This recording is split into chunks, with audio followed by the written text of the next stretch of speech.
Yung linya ng wire, okay naman. Yung linya to, okay naman. Walang problema. Ang gagawin natin, ititesting natin yung primary. Primary. Ito yung primary. Tapos ito yung secondary. Aalamin natin kung bakit nawala yung power supply doon sa secondary. Ano, makikita niyo dito sa circuito. Yan oh.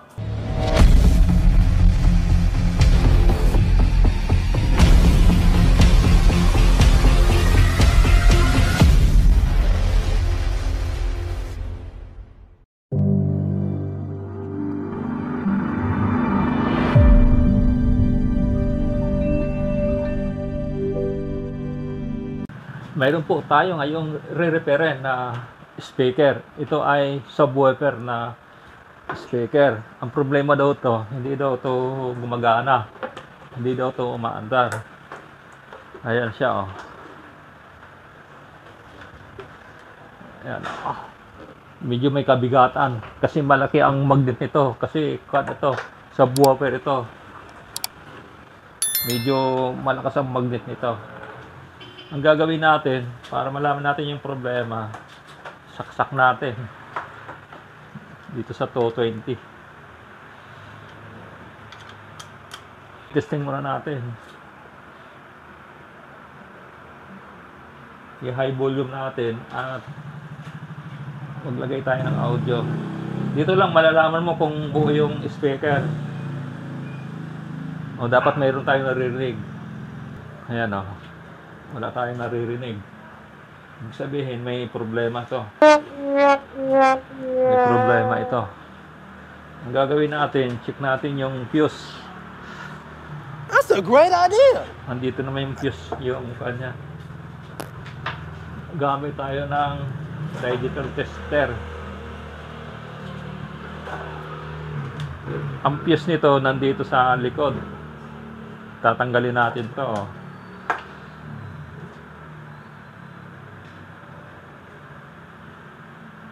Sungkitin lang natin to.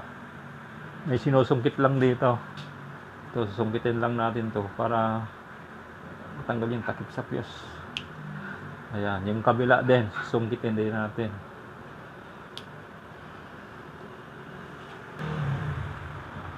On natin yung tester.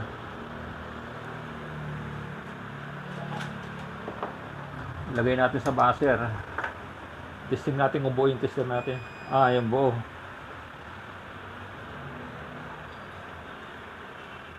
Ayan, kung buo yung fuse. Buo naman yung fuse. Buo naman yung fuse. Balik natin dahil buo naman ang fuse.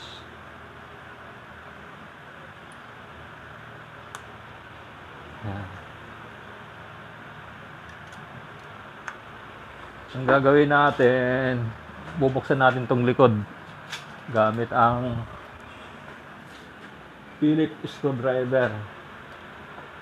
Gamitin ko kaya yung ating cordless para mabilis. Okay. Para mabilisan na. Lagay na natin sa low. Para safe tayo.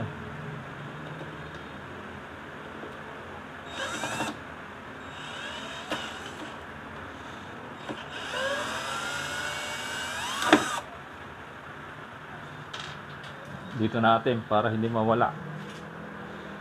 Ang gagawin natin, check natin yung transformer kung buo. May transformer ito sa likod.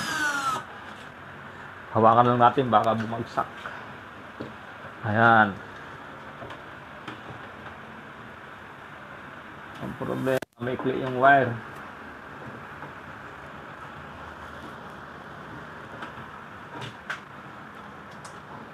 May clip yung wire. Napaka-ikli ng wire. Balit lang yung kanyang transformer. Paano kaya natin ito ilalabas?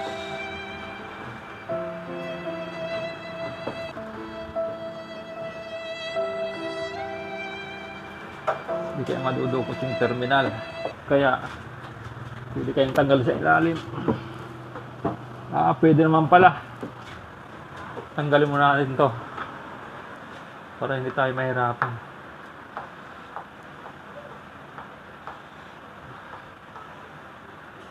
Tanggalin natin itong speaker na to dito. Ay, naku, ba't hindi ko ginamit yung cordless? Meron naman tayong cordless. Pinahirapan pa natin yung sarili natin. Oh. Ito, oh. Ang problema, mahina ng ngipin. Dumudulas na.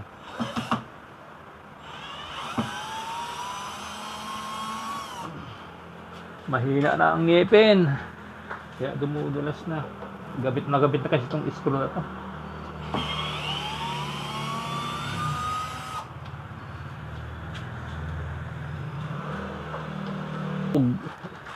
Ang tawag dito sa buha, pero mayroon pa palang isa pa. Hindi ko nakita.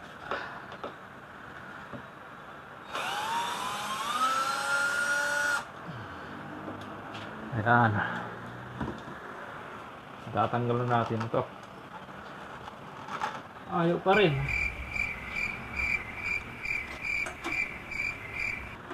Gahan tayong panungkit. Wala tayong panungkit, ha.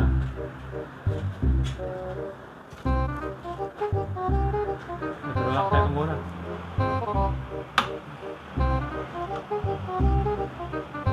Hirap tanggalin. Ito. Sana makaya nito.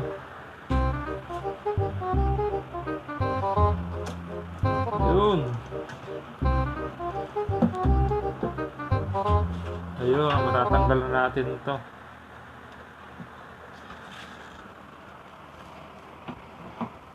Yan, magkahiwalay.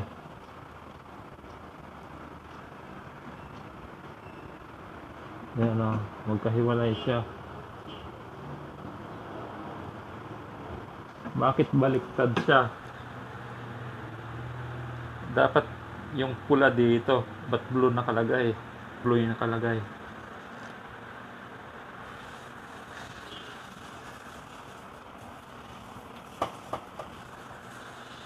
Hirap tanggalin.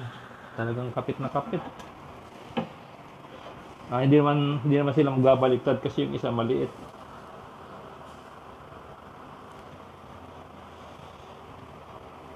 Hirap tanggalin. Gamit tayo ng long nose.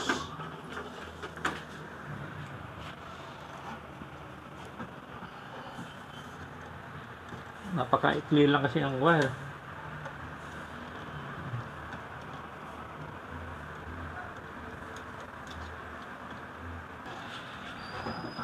Problema kasi ito sa space. Sa space niya.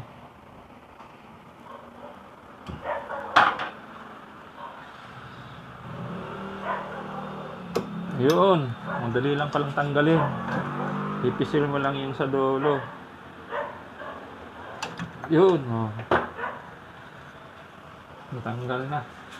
Tapos ilalabas natin to. Balik na rin natin.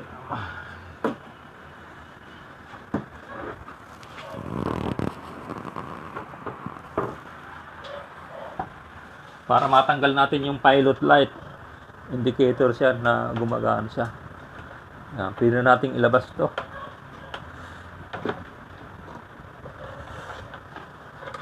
Ayan, o. Tapos ito, tatabi muna itong katawan. Ayan, o. Makakabilo na tayo mag-check up. Hindi tayo makakapag-check ng audio dahil tanggal yung speaker. Tabi mo natin itong speaker. Dapat ma-safety itong speaker na to. Dito sa taas, pwede yan dito. Yan. Para makaupo man lang tayo. Ayun. Yan. Titesting natin itong transformer kung okay siya. Susundan natin. Ito yung sa power supply niya. Ito yung tumatanggap ng 220 volts. Tapos ibababa niya sa mababang voltahe. Hindi ko alam kung ilang voltahe ang secondary nito. Ang primary niyan 220 volts. Susundan lang natin yan. Kasi ano yung power supply niya? Ito.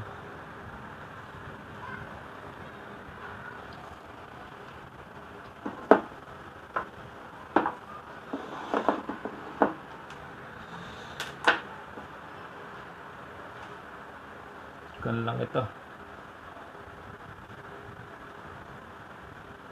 Pinaka-filter choke. Tingnan natin kung okay ang winding niya. Yan, okay naman. Filter choke lang tong to. Okay naman siya. Ito yan, oh. Yan, okay naman siya. Walang putol, buo. Susundan lang natin to. Yung primary nitong transformer.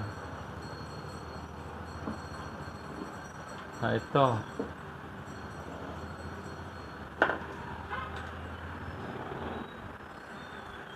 Pumasok dito.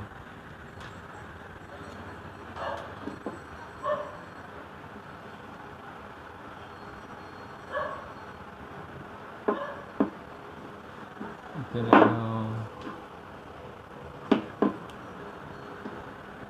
na yung secondary. Ito yung primary.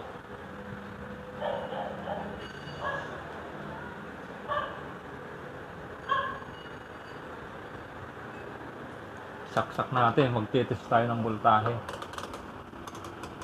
Kaya ang problema ko, itong tester na ito, hindi nagsasabi ng totoo. Tingnan natin kung nagsasabi ka na ng totoo. Yan ang problema. Yan o, 220 volts yan. Pero ang reading niya ay yung isang tester ko kaya itong isa kong tester.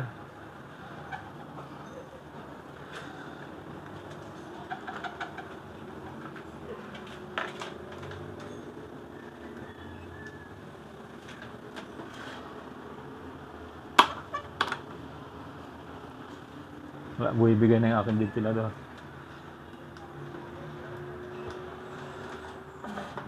Tingnan natin kung mag-220 siya. Auto. Nako. Battery na naman ang problema nito. Ito. Isasabi ng totoo ito. Kailang battery ang problema. Nag-charges pa ako ng battery. Yan, lumipat lang tayo ng ibang lugar. Ipagpapatuloy natin yung pag-testing. Yan, na-testing natin, okay naman yung fuse niya, wala naman sira. Yung linya ng wire, okay naman. Yung linya to, okay naman. Walang problema. Ang gagawin natin, ititesting natin yung primary. Ito yung primary. Tapos ito yung secondary. Aalamin natin kung bakit nawala yung power supply doon sa secondary. Ano, makikita niyo dito sa circuito. Yan oh. Makikita niyo diyan mayroon siyang broken line. Ang ibang tawag nila diyan, imaginary line. Yan ang ibig sabihin nito, dalawang circuito kasi ito. Mayroong primary at secondary. Yung primary yan yung 220 volts. Tapos yung secondary, hindi ko alam kung ilang voltahe yan. Itetest muna natin dito sa primary kung okay yung kanyang power supply. I-check natin yung lahat ng circuito dito sa primary. Kapag naayos natin tong dito sa primary, kapag walang problema dito sa secondary, tuloy-tuloy na yan, gagana na yan. Kaya nga ang gagawin muna natin tong primary. Yan o. Kinakailangan magkaroon ng supply dito sa primary. Check natin yung primary. Siyempre, sa pag-check nito, isasaksak natin sa 220. Ito. gagamit tayo ng multitester. Itong aking multitester, kung ano to, sira na ito. Bali, ang napagkinabangan ko lang dito yung auto, pagsusukat ng mga voltahe. Susukatin natin yung voltahe dito sa primary. Ang gagawin natin, isasaksak natin to dito sa extension.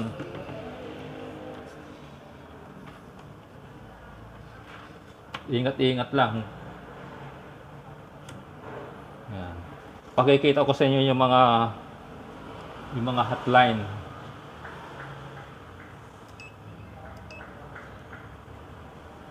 Ito, makikita nyo dito. Oh.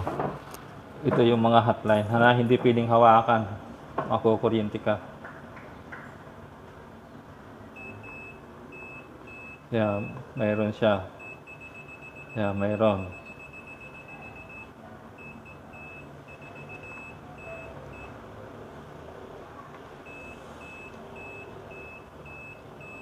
High voltage yan.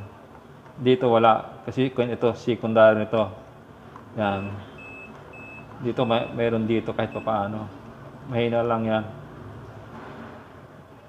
Wag lang yung kulay pula. Yan o. High voltage yan.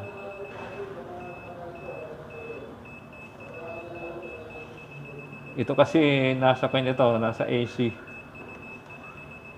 Ito AC. Pagdating dito, naging DC na siya. Gawa nung dumaan siya ng diode. Kaya mag-check voltage na tayo. Lagyan natin to sa auto kasi auto naman to. Lagay natin dyan para makita ninyo yung nangyayari sa pag-check natin. Check natin tong primary. Ito yung test prob. Ang dami kasing test prob. Mahirap nang magkamali.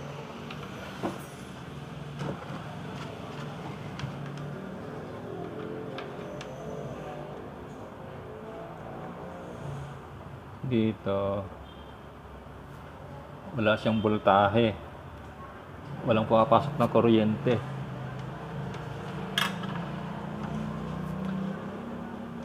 Ito yung 220. Ba't walang pumapasok? Tama ba?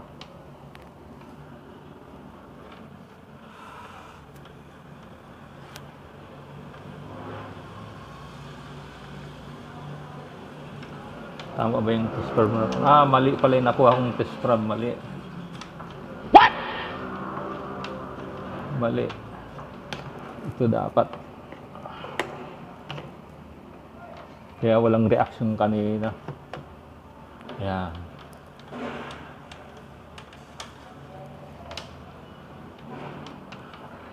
Tingnan natin kung may 220 volts. Yan, 236 volts. Mataas siya. Ang ibig sabihin, okay siya. Yan, okay siya. Okay siya. Dito sa capacitor,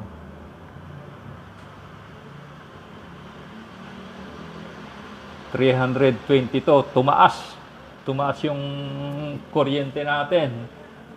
Kasi dumaan siya ng rectifier.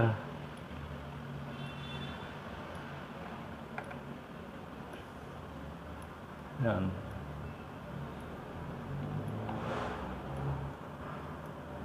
$237.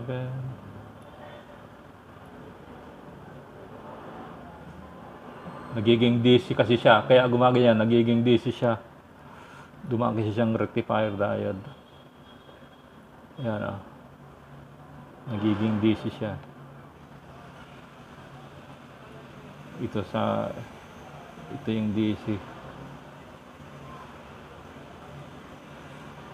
Gagawin natin, check natin kung may kuryenteng lalabas dito sa emitter. Wala.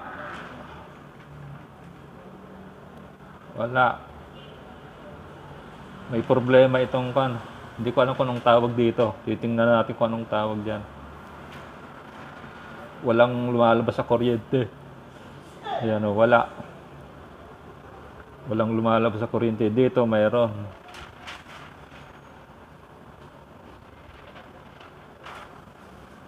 Kanina mayroon siya.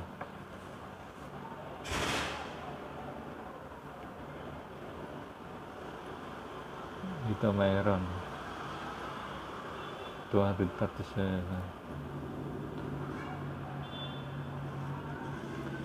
Ito yung capacitor.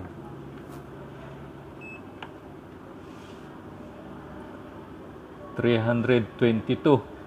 Mas mataas oh. 322 volts. Ang laki ng tinaas. Kasi mayroon siyang capacitor. Tingnan natin kung may lalabas itong kuryente. Wala. Dapat yung may lalabas ng kuryente dyan. Wala. Wala.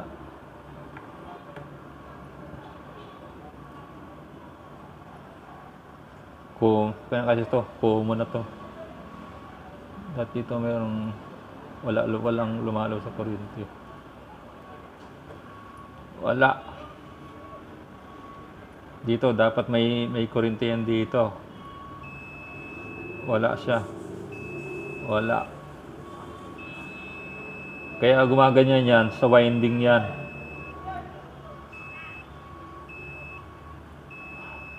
Yan, walang lumalabas sa kuryente.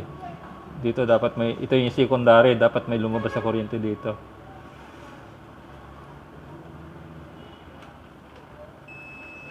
Yan, walang lalabas sa kuryente dyan.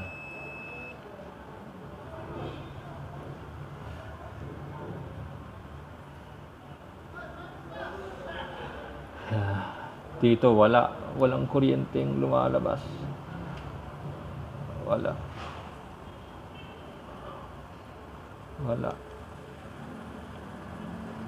Dapat yan magkaroon yan. Primary yan. You know. Ang suspect ko dito nasira itong dalawa na ito. Itong hindi ko alam kung anong tawag dito.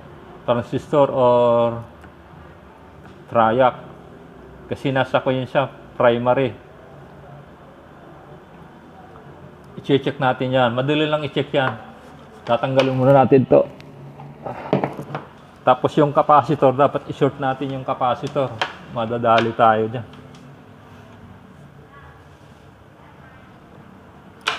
Kuha tayo ng pang shorted.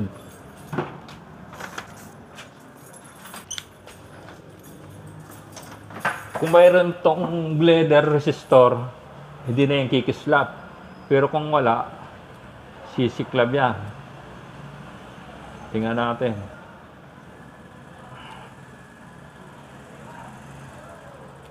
Delikado itong capacitor. Nasa 300 volts. Kailangan i-drain muna natin to. Ayun, yan. Delikado kasi yan. Nakakagulat din yan. Hindi naman nakakamatay yan. Nakakagulat lang. Yan, wala na. Na-drain na natin yung kuryente sa capacitor. Check natin tong dalawang ito. Hindi ko alam kung anong tawag yan.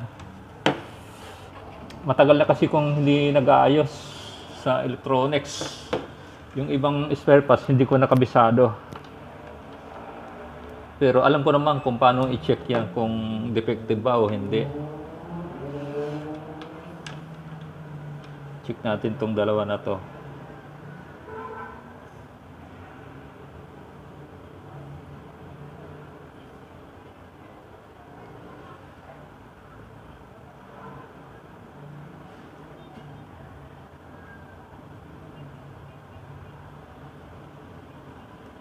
Mukhang okay naman tong isa na to.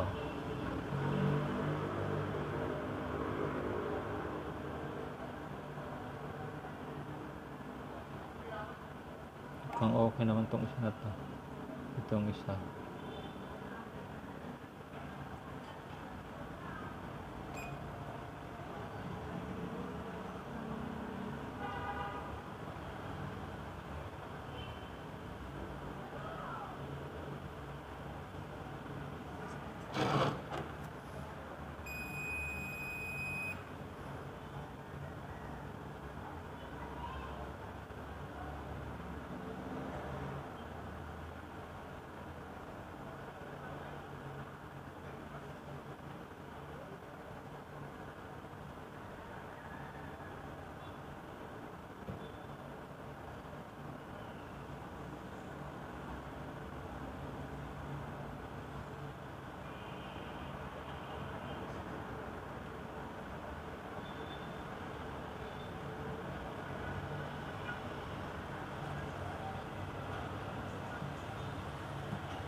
Okay naman siya.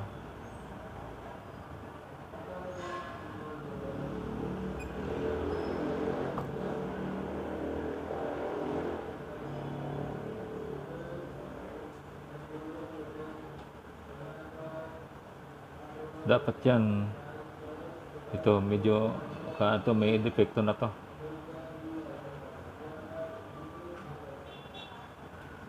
Hindi na siya ba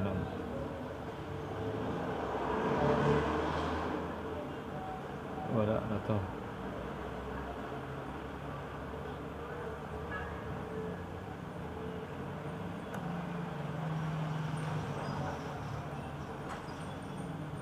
Para kukuha tayo ng desoldering. Di-desoldering natin yan. Nagamit tayo ng desoldering. Ito yung tinatawag na desoldering. Tatanggalin natin yung hinang. Para matanggal natin yung spare parts.